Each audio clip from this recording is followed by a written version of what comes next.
क्या स्टार्टअप्स का बुलबुला फूटेगा? क्यों बंद हो रहे हैं स्टार्टअप्स? इसी पर हमारा एक खास प्रोग्राम है। हम सीधे चलेंगे आर चंद्रशेखर जी के पास। सर, पिछले 8 महीनों में कई स्टार्टअप्स कंपनियां तो बंद हुई हैं या तो बंद होने के कगार पर है। ताजा मामला हमने टैक्सी फॉर श्योर का देखा, जिसका अधिग्रहण ओला ने 18 महीने पहले किया था, और कुछ स्टार्टअप्स बंद भी हुए जिसमें टाइनी आउट, पेपर टैप और जोरूम्स हैं। ये आपको प्रेशर लगता है कि एक फंडिंग प्रॉब्लम है जो पूरे स्टार्टअप में ही है इस वक्त? देखिए, इसके लिए 2-3 कारण हैं। एक तो जैसे पहले सौम्य मित्तल जी ने कहा है कि ग्लोबली अगर देखा जाए तो एक 90% तक स्टार्टअप्स का फेलियर रेट है। वो एक स्टैटिस्टिक है। दूसरी बात ये है कि 1 या 2 साल पहले एक माहौल जो बना था इस देश में कि स्टार्टअप्स के लिए फंडिंग काफ़ी आसान तरीके से मिल रहा था, क्वांटम में भी और जो असेसमेंट और इन्वेस्टमेंट में भी। और इस वजह से जो स्टार्टअप्स बिज़नेस शुरू किया था उनमें ज़्यादातर फोकस सिर्फ एक्सपेंशन पे था, और जो बॉटम लाइन और फ़ायदे की बात थी वो तो दूर की बात थी, और उस पर ज़्यादा ध्यान नहीं दिया था। और ये जो इन्वेस्टमेंट और वैल्यूएशंस थे वो एक उम्मीद पर इन्वेस्टमेंट्स किया था कि जैसे चाइना में एक रफ्तार से ग्रोथ हुआ था उसी रफ्तार से शायद इंडिया में भी ग्रोथ होगा।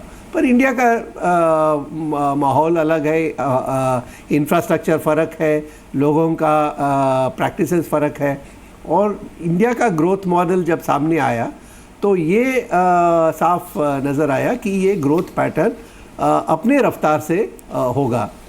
और ये ध्यान में रखते हुए फिर जो करेक्शन हुआ था उसके वजह से इन्वेस्टर्स भी ज़्यादा ध्यान प्रॉफिटेबिलिटी पे भी लगाना शुरू कर दिया, और जो इन्वेस्टमेंट और फंडिंग जो आ रहा था उसमें सिर्फ ग्रोथ के ऊपर ध्यान नहीं, पर ग्रोथ और प्रॉफिटेबिलिटी दोनों पे ध्यान रखने की ज़रूरत अब है।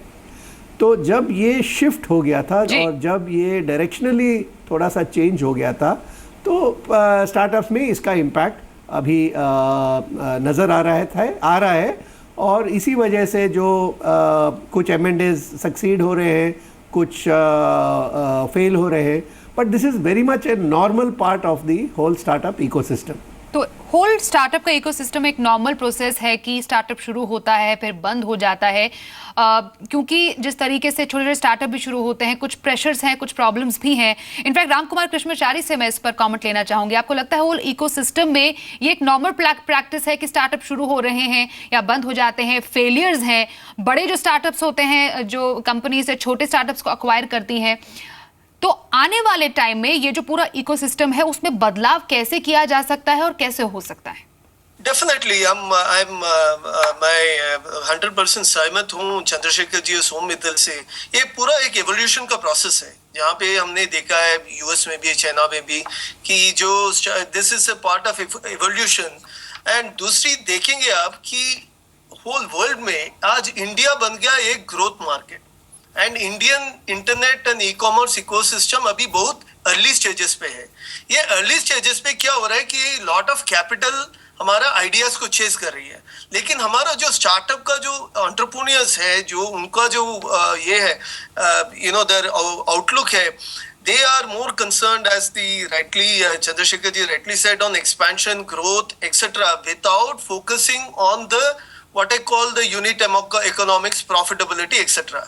So अभी क्या होगा, अभी as it evolves, the whole process evolves, and अभी VCs लोग कैपिटल अभी टैप बंद किया तो बोल रहा प्रॉफिटेबिलिटी दिखाओ, तो अभी इन लोग को ये बिजनेस को प्रॉफिटेबिलिटी दिखाने में दिक्कत हो रही है, तो कैपिटल अट्रैक्ट करने में प्रॉब्लम हो रही है, यूनिट इकोनॉमिक्स प्रूव करने का प्रॉब्लम हो रही है।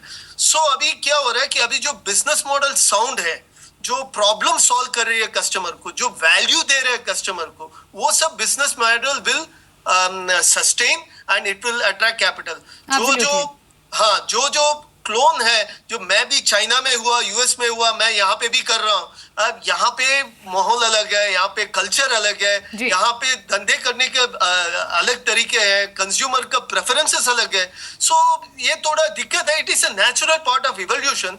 अभी अब after some time it will, जो इंग्लिश में कहावत है, it will differentiate men from the boys. All तो right. अभी ये हो रहा है।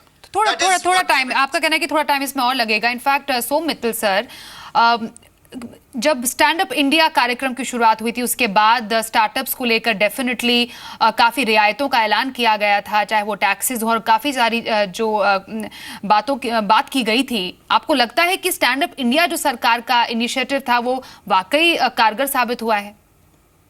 देखिए, जो स्टार्टअप्स को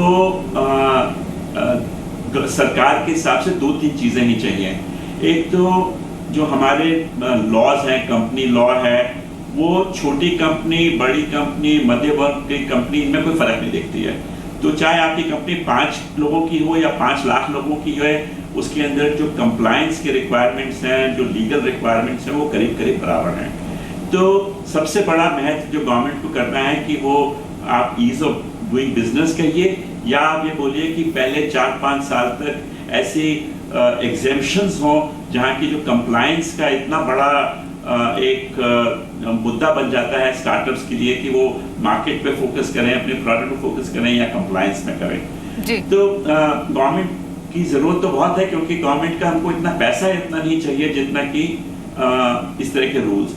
इसी तरह से जो हमारे लोग इन्वेस्ट करते हैं स्टार्टअप्स में, उनके जो कैपिटल गेन्स टैक्स और उसके ऊपर एक बहुत ही बड़ा झगड़ा था, उसमें से काफ़ी कुछ उन्होंने सॉल्व करने की कोशिश की है। ग्राउंड लेवल पे कितना हुआ है मुझे मालूम नहीं है, लेकिन गवर्नमेंट ने जो अभी रिसेंटली कई पॉलिसीज बनाई हैं उसके हिसाब से फंडिंग, उनका कैपिटल गेन्स टैक्स वगैरह सॉर्ट आउट हो गया है। और जी सर, और जिस क्वेश्चन से इनफैक्ट हमने इस पूरे कार्यक्रम की शुरुआत की थी, क्या भारत में स्टार्टअप एक बुलबुला है जो कभी भी फट सकता है?